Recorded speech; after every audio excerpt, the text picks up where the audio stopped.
کوئی شکر کی پٹی بھی باندھنی چاہیے۔ حضرت ایوب 18 سال بیمار رہے، زوجہ کہنے لگی دعا کر لو، تو آپ فرمانے لگے بی بی سے کہ صحت کتنی دیر رہی؟ اس نے کہا 60 سال۔ تو آپ فرمانے لگے ذرا بیماری کو بھی 60 سال گزر لینے دو، پھر دعا بھی کر لیں۔ یہ دعا کی، اللہ یہ لفظ کہے، اللہ نے صحت دے دی، تندرستی آ گئی۔ ایک دن گھر میں بیٹھے بیٹھے زوجہ کہنے لگی کہ ایوب یہ بتاؤ دکھ اچھے کہ سکھ؟ آپ فرمانے لگے سارے دن ہی اللہ کے ہیں، پر دکھ بڑے اچھے تھے۔ مجھ سے پوچھو تو دکھ بڑے اچھے تھے۔ کہا کس طرح؟ تو حضرت ایوب فرمانے لگے جب میں بیمار تھا تو 24 گھنٹے میں ایک دفعہ میرا رب میرا حال پوچھا کرتا تھا۔ ایک دفعہ میرا اللہ پوچھتا تھا ایوب تیرا حال کیا ہے؟ فرماتے ہیں 12 گھنٹے تو لذت ہی رہتی تھی کہ میرے رب نے میرا حال پوچھ لیا، اور اگلے 12 گھنٹے میں انتظار کرتا تھا مالک حال دوبارہ کب پوچھے گا۔ فرمانے لگے اب صحت تو ہو گئی ہے، پر اب میرا رب میرا حال تو نہیں نہ پوچھتا۔ بھائی مشکلات جو ہوتی ہیں وہ تو تجھے سجا دیتی ہیں، سوار دیتی ہیں۔ تجھے یاد آتا ہے کوئی اپنا، جب تجھے درد ہوتی ہے نا، تکلیف ہوتی ہے، پھر تیرا دل کرتا ہے کوئی کندھا ملے جہاں میں سر رکھ کے رہوں۔ پھر اسی لیے تو کسی درویش سے کسی نے پوچھا تھا اپنا کون ہوتا ہے؟ تو کہا جو تجھے دکھ کے وقت یاد آئے وہ تیرا اپنا ہے، جو تجھے عین آزمائش کے وقت یاد آئے اور تجھے اس کا نمبر فوراً تیرے موبائل پہ چلنے لگے وہ تیرا اپنا سجن ہے، جس کو تو دکھ کے وقت یاد کرے۔ تو بھائی مشکلات کے بعد جو اللہ آسانی دیتا ہے، حضرت ابراہیم کو آگ میں بھی پھینکا گیا، حضرت ابراہیم علیہ السلام کو ستایا بھی گیا، نکالا بھی گیا، لیکن جب ان مشکلات سے گزرے تو میرا رب فرماتا ہے وَإِذِ ابْتَلَىٰ إِبْرَاهِيمَ رَبُّهُ بِكَلِمَاتٍ فَأَتَمَّهُنَّ قَالَ إِنِّي جَاعِلُكَ لِلنَّاسِ إِمَامًا۔ کہا جب ابراہیم پورے اترے تو پھر ہم نے انہیں امام بنا دیا۔ یا اللہ کس طرح کی امامت دی؟ فرمایا میں نے اتنی اعلیٰ شان عطا کی ہے کہ اپنے لاڈلے رسول کو جناب ابراہیم کی نسل میں پیدا فرما دیا ہے، میں نے مصطفیٰ کو ان کی نسل میں پیدا کر دیا، قیامت تک کے لیے ان کا وقار بڑھا دیا۔ اللہم صلی علی محمد وعلی آل محمد کما صلیت علی ابراہیم وعلی آل ابراہیم، ان کی عظمت بڑھا دی، اس لیے کہ جب وہ آزمائش سے گزر کر کے آئے پھر جو آسانی دی۔ میرے نبی پاک صلی اللہ علیہ وسلم نے دین ابراہیمی کی بہت ساری چیزوں کو رکھا، کہا میں ملت ابراہیمی پہ ہوں۔ جب کوئی مشکلات کو عبور کر کے آتا ہے، جب کوئی تکلیفیں سہ کر کے آتا ہے، اس کے لیے جو اجر ہوتا ہے، اس کے لیے جو پھر اللہ کتنی ذرا بڑی توجہ کیجئے گا۔ لوگ سمجھتے ہیں فلاں آدمی مشکل میں ہے تو شاید مشکل میں ہی رہے گا، فلاں آزمائش میں ہے تو شاید میرا اللہ فرماتا ہے ایک مشکل دے کے میں 2 آسانیاں بھی دوں گا۔ تم مشکل دیکھ رہے ہو، مشکل نہ دیکھو، وہ جو اس کو بعد میں آسانی آنے والی ہے، اور ڈبل جو میں اس پر نعمت کرنے والا ہوں اس کو دیکھو۔ حضرت یوسف کو بھائیوں نے کنویں میں ڈال دیا تھا، اور جب کنویں سے نکلے تو مصر کے بازاروں میں بکے، اور پھر زلیخا نے الزام لگایا تو حالات بگڑ گئے، حضرت یوسف کو جیل جانا پڑا۔ کتنی کٹھن زندگی تھی، لیکن میرے مالک کو کچھ اور ہی منظور تھا۔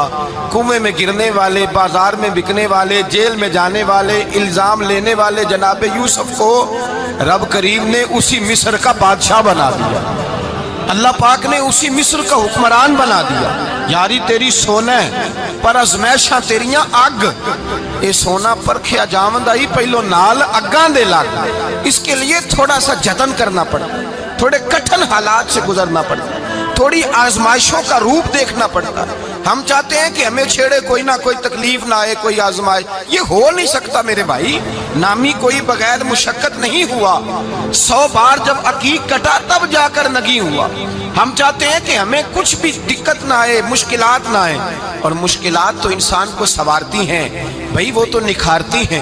کبھی پوچھا کرو جا کر کے کسی گندم کے دانے سے کہ تو کہاں سے ہو کے آیا ہے، کہاں سے نکل کے آیا ہے، تو وہ بتلائے گا کہ بڑے مشکل مراحل سے گزرا ہوں، اور پھر اللہ نے مجھے طاقت دی ہے کہ میں انسان کے وجود کا حصہ بناؤں۔ تو بھائی کٹھن مراحل، آزمائشیں، تکلیفیں، یہ انسان کو بڑا انسان بنا دیتی ہیں، یہ اس کے لیے ترقیوں کا پیش خیمہ ہوتی ہیں۔ ہمارے جوان پریشان ہو جاتے ہیں، عورتیں خاص کر کے اس بات پہ توجہ کریں، وہ بڑی جلدی غم لے جاتی ہیں، وہ کہتی ہیں جانے میرا کچھ ہوگا ہی نہیں، جانے میرا کچھ ہو ہی نہیں سکتا۔ میرے بھائی درجنوں اور بیسیوں لوگ ایسے ہیں جن کی اولادیں نہیں تھی، لیکن نام ان کا ان سے بھی زیادہ ہے جو بڑے بڑے صاحب اولاد۔ حضرت خواجہ معین الدین اجمیری کو جانتے ہیں آپ لوگ؟ نہیں، جو جانتے ہیں وہ بولیں جانتے ہیں جی؟ لو جی، کافی سارے جانتے ہیں، تھوڑے جی رہ گئے نا بابا۔ جانتے ہیں نا خواجہ صاحب کو؟ ان کے کسی بیٹے کو جانتے ہوں؟ نہیں جانتے، نہیں جانتے، نہیں جانتے آپ ان کے بیٹے کو۔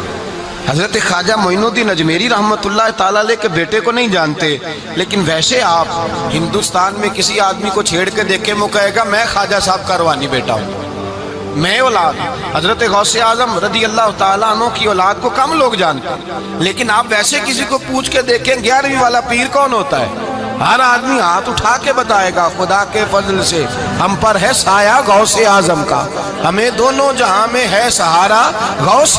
لوگ جھوم کے بتلائیں میرے بھائی، یہاں لوگ پریشان ہو جاتے ہیں کہ اولاد ہوگی تو یہ ہوگا، فلاں ہوگا تو یہ ہوگا۔ بھائی ایسی کوئی بات نہیں، میرے پاس پیسے ہوتے تو میرا ابا بیماری سے فوت نہ ہوتا۔ جو مالدار ہوتے ہیں تو کیا وہ بچ جاتے ہیں؟ حضرت اسرائیل انہیں چھوڑ جاتے ہیں؟ او خدا کے بندے تو کیسی بات کر رہا ہے؟ یاد رکھ، یہ جو آزمائشیں ہوتی ہیں، یہ جو تکلیفیں ہوتی ہیں، یہ جو تھوڑے سے مشکل حالات ہوتے ہیں۔ حضرت یونس علیہ السلام کی دوستی ہوگی حضرت جبریل امین سے، تو جناب جبریل ملنے آئے۔ حضرت یونس علیہ السلام فرمانے لگے جبریل میرا دل کرتا ہے مجھے اس بندے کی ملاقات کرا جو اللہ کا سب سے زیادہ عبادت گزار بندہ ہے۔ حضرت جبریل امین لے گئے دور دور فلسطین کے علاقے میں، اور لے جا کر ایک بندے سے ملاقات کرائی جس کی دونوں آنکھیں بھی کوئی نہیں تھی، دونوں بازو بھی کوئی نہیں تھی، دونوں پیر بھی کوئی نہیں تھی، اور اس بندے کی زبان پر لفظ بڑا کیا جاری تھے، یا اللہ تیرا شکر ہے، یا اللہ تیرا، بول کے کہیے یا اللہ تیرا، اے اللہ تیرا شکر ہے۔ شکر شکر کر رہا تھا۔ حضرت جناب سیدنا یونس علیہ السلام کہنے لگے میں نے تجھے عبادت گزار کو ملانے کو کہا تھا، تو کہاں لے آیا؟ حضرت جبریل کہنے لگے یا یونس، یہ ہر چیز جانے کے باوجود اپنے رب کی رضا پہ راضی ہے۔ اس وقت دنیا میں نبیوں کے بعد جس سے اللہ سب سے زیادہ پیار کر رہا ہے وہ یہی بندہ ہے، یہ اپنے رب کی رضا پہ راضی ہے۔ اے تن میرا کنگھی ہووے تے میں زلف سجن دی باواں، تے پوش میرے دی جتی بن جائے تے میں یار دی قدمی آواں، مارو مارو مینو مار مکاؤ کوئی عذر نہ پیش لے آواں، تے جے سونا ہی میرے دکھ وچ راضی، جے سونا ہی میرے دکھ وچ راضی، جے سونا ہی میرے دکھ وچ راضی، تے میں سکھ نو چلے ڈاواں۔ مانا کہ جب اس حال میں راضی ہے تو بس ٹھیک ہو گیا، ٹھیک ہو گیا۔ وصل اچھا ہے نہ فراق اچھا ہے، بس جس حال میں محبوب رکھے وہی حال اچھا ہے، بس جس حال میں انہوں نے رکھا بات ٹھیک ہو گئی۔ اس میں اب انسان شکوہ کرتے پھرے کہ یہ کس طرح ہے وہ کس طرح، اپنے آپ کو مطمئن رکھا ہے۔ مشکل کے بعد جو آسانی حضرت لقمان حکیم، ان کے نام پر قرآن مجید کی پوری سورت ہے۔ حضرت لقمان حکیم علیہ رحمہ آپ اپنے بیٹے کو نصیحت کر رہے تھے، کہنے لگے بیٹا کو مشکل آئے تو گھبرانا نہیں، کوئی مشکل آئے تو کرے بیٹوں کو سمجھ آ جائے کہ مشکل آئے تو، سمجھ آ رہی ہے بات کی، مشکل آئے تو۔ اور کیا خوبصورت جملے، بیٹے کو بٹھا کے کہتے ہیں بیٹا چھوٹی مشکل آئے گی تو اللہ بڑی مشکلات آسان کر دے گا، سمجھو چھوٹی مشکلات آئیں تو اللہ نے بڑی مشکلیں اس نے آسان کر دی۔ اور آپ کو بتاؤں اصل انسان ہوتا ہی وہ ہے جو مشکلوں میں جینے کا ڈھب سیکھ جاتا ہے، وہ بن جاتا ہے جو کرب کے حالات میں جینے کا سلیقہ سیکھ جائے۔ اپنے بچوں کو یہ سمجھانا، حضرت لقمان بیٹے مشکل آئے تو گھبرانا نہیں، بڑی کو ٹال دیتی ہے، وہ نیکی کا اور آسانی کا پیش خیمہ ہوتی ہے۔ اللہ اس کے بعد آسانی سمجھا رہے ہیں۔ کچھ دنوں کے بعد کہنے لگے آؤ فلاں اللہ کے نبی کی ملاقات کو چلیں، فلاں نبی علیہ السلام سے ملنے چلتے ہیں۔ اس زمانے میں جو نبی تھے ان سے ملنے چلے گئے۔ بیٹے کو بات یاد تھی، گھوڑے پہ بیٹھے، امام ابن جوزی نے اس کو لکھا ہے، گھوڑے پہ بیٹھے تھے دونوں کے پاس گھوڑے تھے۔ اب رستہ بہت زیادہ تھا، کھانا ساتھ لے لیا، پانی ساتھ لے لیا، رستہ لمبا تھا، صحرا کا علاقہ تھا۔ جب جانے لگے تو اتنی سخت گرمی ہوئی کہ گھوڑے بھی بے ہوش ہونے لگے، اچانک ایسی گرم لو چلی کہ گھوڑے بھی۔ اب دونوں باپ بیٹا جو تھے وہ بڑی جوش میں تھے کہ جانا ہی جانا ہے، گھوڑے سے اتر کر کے پیدل چلنے لگے۔ اب پیدل چلتے چلتے ذرا آگے گئے تو گرمی میں جتنا بندہ پیدل چلتا ہے اتنا پیاس بھی زیادہ لگتی ہے، تو پانی پیتے رہے، کھانا کھاتے رہے، کھانا پانی بھی ختم ہو گیا۔ تھوڑا آگے چلے نا، اس قدر تکلیف بڑھی کہ حضرت جناب لقمان کے بیٹے کے پیر کے اندر ایک ہڈی پیوست ہو گئی،